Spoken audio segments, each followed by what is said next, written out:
what's up everybody, it's Amaya. So today's video is going to be a really informative, hopefully very helpful one. I'm going to be talking about 10 makeup mistakes that you've probably made slash are making slash I've made, and how to fix them. One of the big things that I want to point out here is the first thing that people always say, which is and I have to say, half that is correct. To quote one of my favorite makeup artists, Robert Welsh, makeup has a theory. While makeup does not have any hard and fast rules, it does have a theory, a way that you are supposed to kind of make things look, make things work, how the face is kind of supposed to be manipulated using makeup. That being said, it helps to learn the theory so that way you can break the rules, but it's hard to break rules that you don't know you're breaking. It doesn't really count, right? These are all things that I know I have done in the past. Like, I have done these things, and I will actually be inserting clips from my past videos or old pictures of me doing these things to show you guys that I'm not out here bashing anyone. For the most part, I'm bashing myself because these are all things that I've learned about makeup very recently, actually, like in the past couple of months, that I've been experimenting with and that I think are super helpful. I just want to help you guys. That's all I want to do, is share the things that I have learned that have helped me, and maybe they'll help you guys too. So yeah, I think that's pretty much it, and let's hop right into the video. So the first thing, the number one thing, is not prepping your skin properly. So when I say this, I mean not using the proper skincare or the proper primers before you put on your makeup. I've said this a lot in my other videos, but if you think of makeup like building a house, right? You have to have a sturdy foundation, a sturdy bottom layer before you can build up and have everything work. It's the same thing with makeup. You have to have a steady base or a steady foundation before you can build upon that and make everything look good. Two most common things are people putting too much skincare on before they put on their makeup, or putting not enough. And just like most things in life, balance is just the best. Less is more when it comes to skincare, especially underneath makeup, but that doesn't mean you don't want anything. That wasn't proper grammar, but you get what I mean. So of course you want to make sure you wash your face before putting on makeup. That's the biggest thing. At least splash it with water. If nothing else, splash it with water. Then the first serum that I go in with is the Ordinary Niacinamide 10% and Zinc 1% serum. And what this is going to do is really help smooth out my pores and make the pores look smaller and control oil on the face, so I'm not going to be getting super oily and greasy throughout the day with my makeup, and I can use more moisturizing, hydrating products without them breaking up. Then the next thing I use is the Kypris Antioxidant Dew Quench and Glow Serum. This thing is hella expensive. It's like $90 or something, and I got it in a BoxyCharm, which is why I'm using it. But all this is a more hydrating, glowy serum that I like to put on top of the niacinamide serum, because the niacinamide serum is a little bit more drying. It's supposed to be smoothing, drying, all that sorts of good stuff. So I like to put this on, but not too much. I don't want to look too greasy. Then this is completely not necessary, but I like to use the Misha Super Aqua Ultra Waterfall Eye Treatment. I really like using this because it's very cheap. It's $9, and it is a fairly good eye cream, but you don't need an eye cream. You can just use your moisturizer under your eyes. But because I have this and I have been enjoying it, I did use it. And then the last thing I like to apply is, of course, a moisturizer. And I like the CeraVe Daily Moisturizing Lotion for normal to dry skin, because this is super, super lightweight. It's not super tacky or sticky or oily or anything like that. It's going to work really well underneath makeup because it lets the other products kind of jive well on top of it. It doesn't try to break them up or make you look too greasy and oily, but you still feel hydrated. After you put on your skincare, just take a quick look at your skin, see how it's looking, see some areas that might need a little extra work, maybe some pore filling, maybe some extra hydration, and that's the kind of primers you're going to want to use. All right, number 2. This is one that I am the most guilty of, and I will have several pictures and videos inserted right here on the sides of me with brows that are too thick or too thin because I was following trends or just trying to figure out what the heck is going on with my eyebrows. I know that big, thick, and bushy brows are really in, and they have been for the past couple of years, but that style doesn't always suit everybody. And the same thing when really, really thin brows were in. It didn't suit everybody. And I think that the best guide for your eyebrows is honestly your natural brow shape. One of my favorite tools to kind of experiment with brows without making anything too permanent is one of these little razor dudes right here.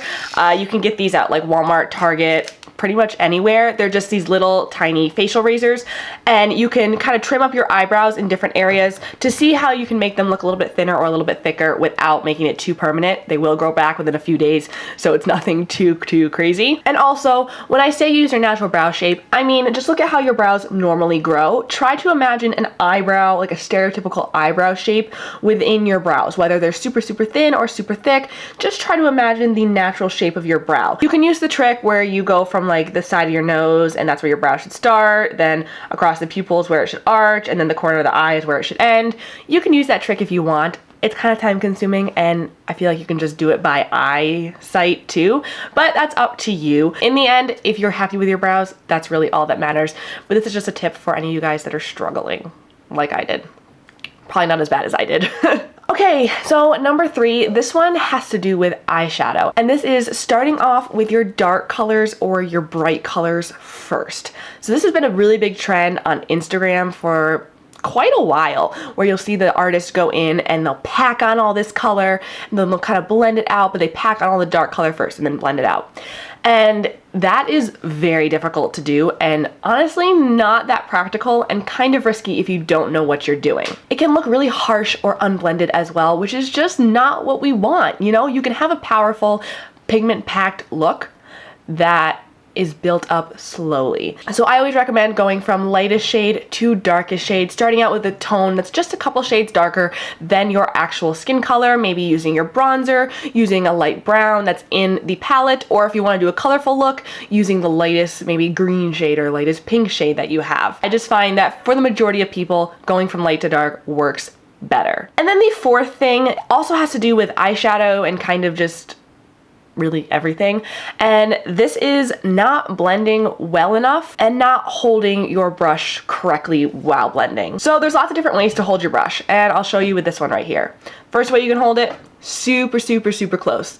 If you're really trying to pack on like a little tiny color, maybe eyeliner or something like that, you could hold it like this. The other way is kind of down the middle, and this is going to be how you pack on your color. If you want to pack on anything, maybe some outer corner darkness or anything like that, that's where you're going to want to hold it. And then for blending, you want to hold it way far down here, like 3/4 of the way down. And that's how you're going to want to blend. And the reason for this is because you have a lot of control here, middle amount of control here, and the least amount of control down here. And when you're blending, you want the least amount of control because you really want to fluff and blend out those colors. And the same thing goes for bronzer and blush and highlighter and all that sorts of stuff. You don't want to hold it too close, and you also don't want to hold it too far. You kind of want a nice in between. Also, you do want to blend. Blending is not going to make the colors go completely away. So the best thing is to just tap your brush in very lightly, tap off the excess, and very lightly start to blend, and keep blending until it looks seamless and flawless.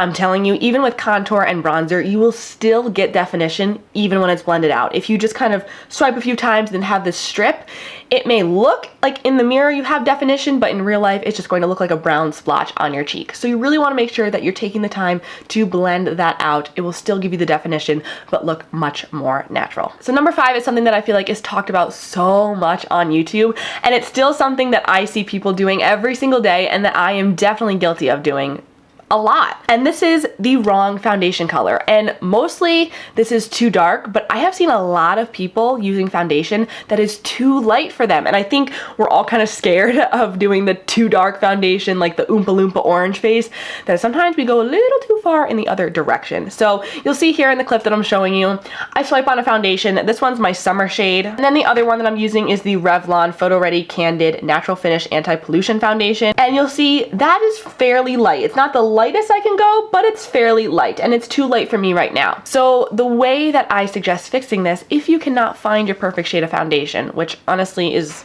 pretty rare, the best way to combat this is mix your foundations, which is what I do all the time. I actually mix these two foundations together, and as you can see, I get a perfect shade. You can honestly mix any sort of really light foundation with any sort of darker foundation, as long as they're the right tones for your face, meaning pink toned, yellow toned, neutral toned, and you're gonna be able to get your shade. It's just a matter of the correct ratio. So I would always say start a little bit lighter as opposed to a little bit darker, because it's easier to bronze up your face and add blush and stuff and make it fit a little bit better. But yeah, mix them together and it will help a lot. Number 6 is something that I think so many of us are guilty of because of YouTube and Instagram and all sorts of social media makeup artistry in general. And this is using way too much product. And this goes for foundation or concealer or eyeshadow or glitter or highlighter. I mean, sometimes it's so insane when you see people doing their makeup and it looks like they put on a full-on mask. And if you're taking care of your skin and using the right products for your skin should be responding well and it should look nice and you should want to show it off. I always recommend to use less than you think you need and then build it up if you want more. So you can go for a full coverage look. That's no problem. But start out light and add layers and build up a little bit. Don't start out full coverage right away, because sometimes it can look too cakey, get too out of control, look too pancake-ish. It's just easier to start with less and build up. Same thing with blush, bronzer, highlighter especially. I find that using less highlighter and then really buffing it out creates that kind of like pearlescent, glowy glass skin look, as opposed to like a glittery, chunky highlightery look. So try those tips out, see if they work, and see if you're a little happier with your look. Number 7 is one of the banes of my existence, because I struggled so long with this, thinking that I had to do it because this is what all makeup artists do. And since I've been watching Robert Welsh, who is an amazing makeup artist and kind of the inspiration for this video, I have realized that there's someone else who shares my disdain for this technique. And this is baking. Baking is just too much. It's too much product. Baking was started by drag queens who have to look really good under bright lights, who have to look like they have kind of like this mask of makeup on. They have to remake their face shape. It's not meant for natural daylight. Everyday people, if you talk to drag queens and you see them do their makeup under, normal lighting, it looks very heavy, it looks very cakey. But then you put them under stage lights and it looks fine. That's what it's meant to do. It's not meant to be something that you do every single day. It's just too much product. It doesn't make your under eyes look smooth. It makes them look really cakey, very textured. It can kind of make the crinkles under your eyes more apparent as well. And it honestly doesn't make your makeup last longer. In fact, the more makeup you have on your face, sometimes the faster it breaks down because there's so much of it. I recommend using just a light layer with a sponge. You can use a sponge if you want, or a brush. I have been alternating between both, and I honestly haven't used a brush for underneath the eyes in so long.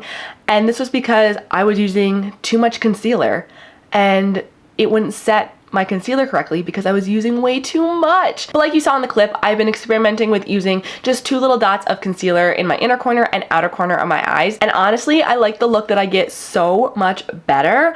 I feel like I look very naturally just brightened and concealed, but I'm using so much less product, going through so much less product, and it just looks so much better. So try that out. And like I said, I like to use a sponge for setting my under eyes, but I use a very, very, very light amount of powder and really press it into the skin to get it worked in.